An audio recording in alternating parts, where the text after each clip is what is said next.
안녕하세요. 웨스트민스터 수요리 문답 16번째 시간을 시작하겠습니다. 우리 지난주에 유효한 부르심을 받은 사람들이 이 세상에서 얻게 되는 유익에 대해서 나누었습니다. 두 가지를 이야기했습니다. 첫 번째는 의롭다 하심과 양자됨을 경험합니다. 그리고 세 번째는 오늘 이야기할 거룩하게 하심입니다. 거룩하게 하심이란 무엇입니까? 거룩하게 하심은 다른 단어로 성화라고 말할 수 있습니다. 우리 답을 천천히 읽겠습니다. 거룩하게 하심이란 하나님의 값없는 은혜의 사역으로 우리가 하나님의 형상을 쫓아 사람 전체가 새로워지게 되는 것입니다. 그래서 죄에 대하여 능히 점점 죽고 의에 대하여 살 수 있게 됩니다. 네, 사람 전체가 새로워지는 게 성화인데요. 여기서 새로워진다는 말은 죄에 대하여 능히 점점 죽고 의에 대하여 살 수 있게 된다는 것입니다. 사람이 변하는 것과 새로워지는 것을 약간 구분하셔야 되는데요. 사람은 계속 변합니다. 성격이 조금씩 변하고요. 좋아하는 사람이나 좋아하는 것이 바뀌고요. 계속 변하죠. 외모도 변하고요. 이것이 새로워지는 것이 아니고요. 성경에서 말하는 새로워짐은 죄에 대해서 점점 죽고 의에 대해 살 수 있게 되는 것입니다. 그래서 우리로부터 시작한 것이 아니죠. 그러나 우리가 노력해야 되는 부분이기도 합니다. 이것을 잘 나타내는 성경 구절이 바로 에베소서 4장 23절 24절인데요. 우리 함께 읽겠습니다. 오직 너희의 심령이 새롭게 되어 하나님을 따라 의와 진리의 거룩함으로 지으심을 받은 새 사람을 입으라. 네, 의와 진리의 거룩함으로 지으심을 받은 새 사람. 그 전의 사람은 오염됐던 사람이었죠. 의로움이 사라진 사람, 그리고 하나님께 유죄 선고를 받았던 사람. 그러나 이제 의롭게 하심으로 그 모든 것이 해결됐고 하나님의 자녀가 되었습니다. 성령님으로 말미암아 우리는 새 사람을 입었습니다. 그래서 거룩하게 하심으로 우리가 한 발 한 발 살아갑니다. 칭의와 양자됨을 좀 비교해서 잠시 살펴봐야 될 내용이 있습니다. 칭의와 양자됨을 표현할 때는요, 은혜의 행위라고 나와 있고요. 성화는 은혜의 사역이라고 되어 있습니다. 이것이 차이가 난 이유는 칭의와 양자됨은요, 단시간에 일어난 일입니다. 단시간이란 표현은 순간적으로 일어나는 일이죠. 칭의와 양자됨은 하나님 편에서 순간적으로 일어난 일입니다. 그러나 성화는 하나님께서 이 사역을 장시간에 걸쳐 행하실 것이고요.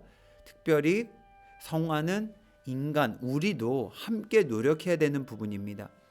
의롭다 하심과 양자됨은요, 사람의 노력에 달린 것은 아닙니다. 그러나 성화는 우리도 노력해야 합니다. 그래서 성화는 시간이 좀 걸립니다. 그래서 이렇게 표현된 것이죠. 죄에 대하여 능히 점점 죽고. 그래서 영어 표현도 We are enabled more and more to die to sin. more and more입니다.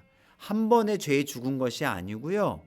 점점 죽고 의에 대해서 살 수 있게 됩니다. 이것은 우리가 이제 죄의 종이 아니라 의로운 사람이 되었고 하나님의 자녀로 사는 것을 드러내는 것입니다. 하나님의 자녀는 이제 죄에 대해서 죽고요, 의에 대해서 점점 살 수 있게 됩니다. 그래서 칭의와 성화의 차이를 이야기하자면 칭의는 그리스도의 의를 한 번에 단시간에 입혀주신 것이죠. 네, 그래서 우리가 하나님께 받아들여진 것입니다. 성화는 하나님의 영이 은혜를 주사 그리스도의 의를 연습하게 하십니다. 네, 그리스도의 의를요, 우리가 이 땅에서 살아가는 동안 연습하게 하십니다. 그래서 매일매일이요, 영적 전쟁입니다. 칭의는 죄를 용서해 주셨다면 성화는 죄를 이기게 해주십니다. 그래서 우리는 날마다 예수님의 이름으로 또 죄를 이기며 살 수 있게 됩니다. 그러나 죄를 이길 수는 있지만 죄에 완전히 무관한 삶은 아니라는 것, 끊임없이 우리를 넘어뜨리려고 하는 유혹과 나쁜 생각들이 찾아옵니다. 그럴 때 내가 누구인지를 늘 기억해야 됩니다. 우리는 누굽니까? 하나님의 자녀입니다. 우린 누굽니까? 하나님 앞에 받아들여진 의로운 사람입니다. 이제 죄의 종이 아닙니다. 사망의 법 아래 있는 사람들이 아닙니다. 그러니까 그 유혹이 오더라도 우린 담대하게 하나님 말씀대로 그 죄를 이기고 나아가야 됩니다. 그리고 이기기 어렵다면 그 자리를 피하는 것이 바로 지혜입니다. 네, 칭의는 모든 신자들이 동일하게 하나님의 진노로부터 자유케 됐다면 성화는 모든 신자가 같지 않습니다. 이 세상에서 결코 완전하지 않습니다. 칭의는 완전히 정죄함이 없는 것이라면 성화는 완전을 향해 가고 있는 것입니다. 칭의를 통해 이 정잠이 없습니다. 이것이 시작됐습니다. 그래서 이제 온전함으로 가고 있습니다. 이것이 우리가 교회에서 상처받는 이유입니다. 예수님을 믿으며 구원을 받는데 그 구원은 온전한 것을 나타내는 것은 아닙니다. 예수님이 다시 오셔야 우리가 온전해집니다. 그 전까지는 우리는 죄에 점점 죽고 의에 대해 사는 중이기에 때론 실수하고 때론 상처를 줄 수 있고 실망시킬 수 있습니다. 이럴 때 우리가 해야 될 일, 나를 위해서도 상대방을 위해서도 계속 기도해야 합니다. 이를 통해서 하나님은 안 계셔, 예수님은 살아계시는 것이 아니야라고 갈 것이 아니고요. 우리가 함께 지금 성화되어 가고 있다는 것. 그래서 믿음이 이만큼 높은 사람이 따로 있는 것이 아니고요. 계속 우리는 함께 믿음도 성장해 가고 있고 거룩하게 살려고 노력 중이라는 것. 우리가 그것을 기억하시면 좋겠습니다. 그러나 우리가 정말로 말씀 때문에 힘을 얻는 것은 빌립보서 1장 6절입니다. 우리 안에서 착한 일을 시작하신 이가 그리스도 예수의 날까지 이루실 것입니다. 우리의 힘만으로는 때로는 넘어집니다. 때론 정지합니다. 때론 기도하지 않고요. 그 어떤 말과 행동을 거룩하게 살려고 하지 않습니다. 그러나 우리 안에서 하나님이 이루어 가십니다. 힘을 주실 것이고요. 다시금 일으켜 주실 것입니다. 우리는 그것을 믿고 따라가면 됩니다. 이 길을 포기하지 마시기를 부탁드리며 또 함께 기도하겠습니다. 36문입니다. 의롭다 하심과 양자됨과 거룩하게 하심에 수반되거나 또 여기서 나오는 유익들은 무엇입니까? 네, 유효하게 부르신 것에 따른 세 가지 유익이 있는데 이 세 가지 유익 때문에 또 다른 유익들이 또 생깁니다. 그래서 예수님 믿는 일은요, 즐거운 거예요. 기쁜 겁니다. 슬픈 일이 아닌데 자꾸 슬퍼하는 것 같아서 슬픕니다. 예수님 믿는 일은요, 기쁜 일입니다. 네, 그 유익들을 살펴보겠습니다. 의롭다 하심과 양자됨과 거룩하게 하심에 수반되거나 또는 여기서 나오는 유익들은요, 첫 번째는 성령으로 하나님의 사랑을 확실히 아는 것입니다. 확실히 아는 것입니다. 그리고 두 번째는 양심의 평안과 기쁨을 누리는 것입니다. 네, 로마서 5장 1절을 보시면요, 우리가 믿음으로 의롭다 하심을 받았으니 주 예수 그리스도로 말미암아 하나님과 화평을 누리자.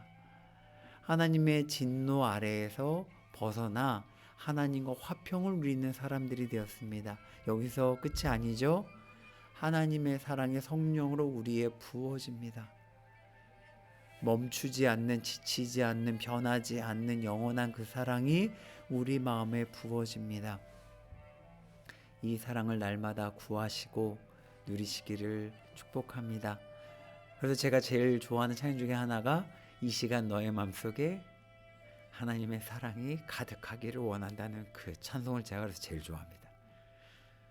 이 시간 하나님의 사랑이 가득하기를, 날마다 가득하시기를 원합니다.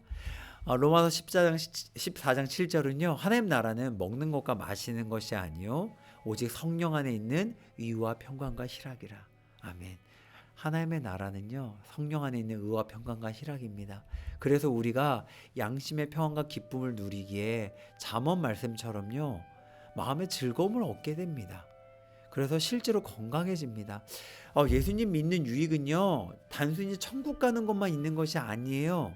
천국 소망 있습니다. 우리 확실히 갈 곳 정해졌기에 기쁨으로 갑니다. 그러나 이 생애에서도 유익이 있습니다. 그래서 제가 기쁘다 말씀드린 거예요. 마음의 즐거움이 계속 생성됩니다. 외부에서가 아니고요, 이 성령께서 주시는 평안과 기쁨을 누리기에, 무엇보다 우리가 거짓을 행하지 않고 우리가 늘 하나님 뜻대로 살아가려고 노력하기에요, 누굴 만나도 걸리는 것이 없습니다. 어디를 가도 평안을 누릴 수 있습니다. 이것이 바로 우리가 유효한 부르심을 받아서 생긴 유익에서 오는 또 다른 유익들입니다. 잠언 4장 18절에 보시면요, 의인의 길은 돋는 햇살 같아서 크게 빛납니다. 아멘. 의인의 길은 빛나는 길입니다. 어찌하니 기쁠 수 있겠습니까? 그래서 우리가 찬양할 수 있습니다. 그래서 예배 드리고 싶어집니다. 마지막 세 번째 유익은요. 은혜를 더욱 충만하게 받아 끝까지 은혜로 인내하게 되는 것입니다. 은혜를 계속 받아서요. 끝까지 은혜로 인내하게 됩니다. 우리 보고 그냥 인내하라고 하시지 않습니다. 그냥 오래 참으라고 하시지 않습니다. 성령을 통해서 계속해서 은혜를 받기에 은혜로 인내하게 됩니다. 베드로전서 1장 5절 너는 말세에 나타나기로 예배하신 구원을 얻기 위하여 믿음으로 말미암아 하나님의 능력으로 보호하심을 받았느니라. 우리 이 보호하심을 받아서 오늘도 승리할 것입니다. 오늘 배운 것도 너무 감사하고 좋은 것입니다. 날마다 하나님 앞에서 거룩하게 살아가시기를 애쓰는 하루하루 되시기를 바라며 우리 기도로 마치도록 하겠습니다. 하나님, 오늘도 생명 주심을 감사합니다. 오늘도 성경을 통해 하나님의 사랑을 확실히 알게 해주심을 감사합니다. 양심의 평안과 기쁨을 누릴 수 있게 해주심을 감사합니다. 멈출 수 없는 하나님의 은혜를 오늘도 찬양합니다. 예수님의 이름으로 기도합니다. 아멘.